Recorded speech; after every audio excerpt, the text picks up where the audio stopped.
ఈరోజు నేను మీతో డయాబెటీస్ పేషెంట్స్ ఏమి తినాలి, ఏమి తినకూడదు అని ఆ పాయింట్ని కొంచెం డిస్కస్ చేద్దాం అనుకుంటున్నాను.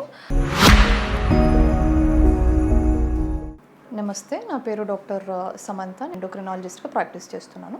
సో మా డయాబెటిక్ పేషెంట్స్కి సామాన్యంగా డైట్ గురించి చాలా డౌట్లు ఉంటుంది. ఏమి తినొచ్చు, ఏమి తినకూడదు, ఏమి మంచిది, ఏది కొంచెం తినొచ్చు, ఏమి అసలు తినకూడదు. సో ఒకటి, మన డయాబెటిక్ పేషెంట్స్కి డైట్ ఇంపార్టెంటా? Diet is important. So diabetes ట్రీట్మెంట్ది 3 పార్ట్స్ ఉంటుంది. ఇట్స్ లైక్ 3 పిల్లర్స్ ఉంటుంది. ఫస్ట్ పిల్లర్ వచ్చి డెఫినెట్లీ డైట్. కరెక్ట్ డైట్ తిని మనం షుగర్ని బాగానే కంట్రోల్ చేసుకోవచ్చు. Early stage diabetic patients are కొంచెం ఓవర్ వెయిట్గా ఉండి డయాబెటీస్ వచ్చిన వాళ్ళు జస్ట్ డైట్తోనే కూడా డయాబెటీస్ని కంప్లీట్గా మేనేజ్ చేసుకోవచ్చు. సెకండ్ పిల్లర్ వచ్చి ఎక్సర్సైజ్. థర్డ్ పిల్లర్ వచ్చి మెడికేషన్స్, టాబ్లెట్స్ కానీ ఇన్సులిన్ కానీ, ఇవంతా థర్డ్ పిల్లర్. సో డయట్లో ఏమి తీసుకోవచ్చు, ఏమి తీసుకోకూడదు. సో మనం డయట్ అని చూస్తే బ్రాడ్లీ డయట్లో ఒక 4 కాంపోనెంట్స్ ఉంటుంది. ఫస్ట్ కాంపోనెంట్ వచ్చి కార్బోహైడ్రేట్స్. కార్బోహైడ్రేట్స్ అంటే మెయిన్లీ గ్రెయిన్స్, ధాన్యాల్లోంచి వచ్చేది. ప్రోటీన్స్ ఒక కాంపోనెంటు, ఫ్యాట్స్ ఆర్ నూనె పదార్థాలు ఒకటి, అండ్ మినరల్స్ అండ్ వైటమిన్స్ వచ్చి ఒకటి. సో దీంట్లో 3 major macro nutrients are major components అంటే ఏదంటే మన ధాన్యాల్లోంచి వచ్చే కార్బోహైడ్రేట్స్, ప్రోటీన్స్ మనకి నాన్ వెజిటేరియన్స్కి ఎగ్, ఫిష్, మీట్లోంచి రావచ్చు. వెజిటేరియన్స్కి పప్పులు, పాలు, పనీర్ ఇలాంటి ఐటమ్స్లోంచి రావచ్చు. And fats. సో డయాబెటిక్స్కి మెయిన్గా ఏమి తెలవాలంటే ఏ కాంపోనెంటు ఎంత లెవెల్కి తీసుకోవాలి, ఏ ప్రపోర్షన్లో తీసుకోవాలి.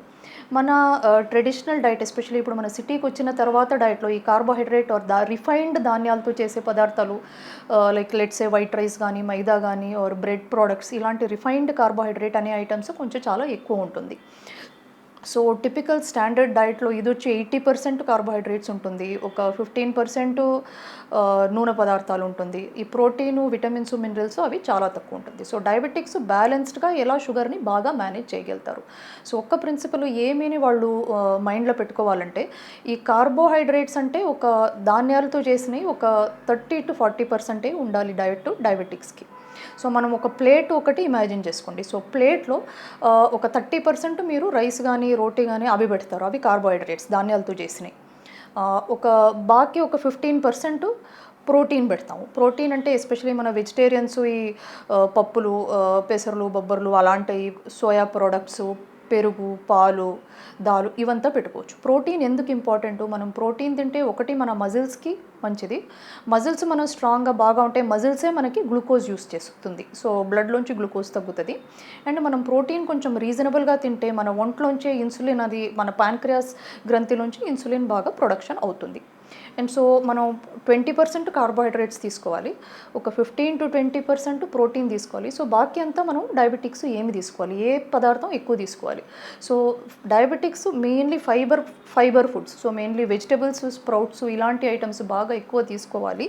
సో మన నార్మల్ ఇండియన్ కస్టమ్స్లో ఇది తక్కువే ఉంటుంది. సో ఇది మనం ఎక్కువ తీసుకున్నామంటే మనం కడుపులో ఫుడ్ కొంచెం మెల్లిగా అరుగుతుంది. మెల్లిగా అరిగితే ఏమవుతుంది? సో షుగర్ మెల్లిగా పైకి వెళుతుంది, మెల్లిగా కింద వస్తుంది, అండ్ చాలా పైకి కూడా పోదు. సో ఒక్కటి మీరు ఏం గుర్తుపెట్టుకోవాలంటే, సపోజ్ 1 కప్పు అన్నం తీసుకున్నారంటే దాన్ని బ్యాలెన్స్ చేయడానికి 2 కప్పులు కూరగాయలు తీసుకోవాలి. అండ్ ఈ కూరగాయలు అన్నది ఫైబర్స్తో కార్బోహైడ్రేట్ని బ్యాలెన్స్ చేసేది. మనం బ్రేక్ఫాస్ట్లో కానీ, లంచ్లో కానీ, నైట్ భోజనాల్లో కానీ కొంచెం కూరగాయలు ఎప్పుడు ఇంక్లూడ్ చేసుకోవాలి. సో మనం అట్లా ఫైబర్ ఇంక్లూడ్ చేసుకుంటే షుగర్ అప్ డౌన్ బాగా అవ్వదు, మనం ఎక్కువగా క్యాలరీస్ కూడా తీసుకోము, మన వెయిట్ కూడా పెద్దగా పెరగదు. సో ఎప్పుడు డయాబెటిక్స్ కొంచెం బ్యాలెన్స్డ్గా తీసుకోవాలి. ఏదో ఐటము కంప్లీట్లీ తీసుకోవాలి, ఏది అసలే తీసుకోకూడదు అట్లా ప్రిన్సిపల్ ఉండదు. బ్యాలెన్స్డ్గా కొంచెం తీసుకొని ధాన్యాలతో చేసినవి 15-20%, కొంచెం ప్రోటీను, బాగా కూరగాయలు తీసుకుంటే బాగుంటుంది. సో దీంట్లో మనకి ధాన్యాల్లో ఏ ధాన్యాలు మంచిది అని కూడా మన డయాబెటిక్ పేషెంట్స్ అడుగుతారు. సో ధాన్యాలు అయితే మనం ఎక్కువగా రిఫైన్డ్ లేనివి, వైట్ రైస్, మైదా అంటే రిఫైన్డ్ అంటాము. దాన్ని బయట పార్ట్ తీసేస్తారు, కానీ అది మనకు చాలా ఫాస్ట్గా మన బాడీలో అబ్జర్వ్ అయ్యి షుగర్ని చాలా ఫాస్ట్గా పెంచేస్తుంది. సో హోల్ గ్రెయిన్స్, సో అంత రిఫైన్ చేయవని ఐటమ్స్ లైక్ బ్రౌన్ రైస్, ఈ మిల్లెట్స్ అని ఇప్పుడు చాలామంది యూస్ చేస్తారు, కొర్రలు, సాములు అలాంటి, అవి మన ఏన్షియంట్ ఇండియాది గ్రెయిన్స్. అవి పెద్దగా రిఫైన్డ్గా ఉండదు, మనకి కొంచెం తింటేనే కడుపు నిండుతుంది, మెల్లిగా అబ్జర్వ్ అవుతుంది. సో ఇలాంటి హోల్ గ్రెయిన్స్ చాలా మంచిది. చపాతీలు పర్వాలేదు, జొన్నలో చేసిన ఐటమ్స్, రాగుల్లో చేసిన ఐటమ్స్, రిఫైన్డ్ ఐటమ్స్ కంటే ఇవంతా మంచి ఐటమ్స్. సో మన డయాబెటిక్స్ మెయిన్లీ ఏం గుర్తుపెట్టుకోవాలంటే కార్బోహైడ్రేట్స్ బ్యాలెన్స్డ్గా తీసుకోండి, కాంప్లెక్స్ అయితే రిఫైన్ చేయని కార్బోహైడ్రేట్స్ ఆ ధాన్యాలు తీసుకోండి, కూరగాయలు బాగా ఎక్కువ తీసుకోండి, అండ్ రోజు కొంచెం ఒక లెవెల్కి ప్రోటీన్ అయిన వరకు ఎస్పెషలీ వెజిటేరియన్ ప్రోటీన్ స్ప్రౌట్స్ కానీ పప్పులు కానీ బాగా తీసుకోండి. బ్యాలెన్స్డ్గా ఉంటే షుగర్ బాగానే మీరు కంట్రోల్ చేయగలరు. నమస్తే.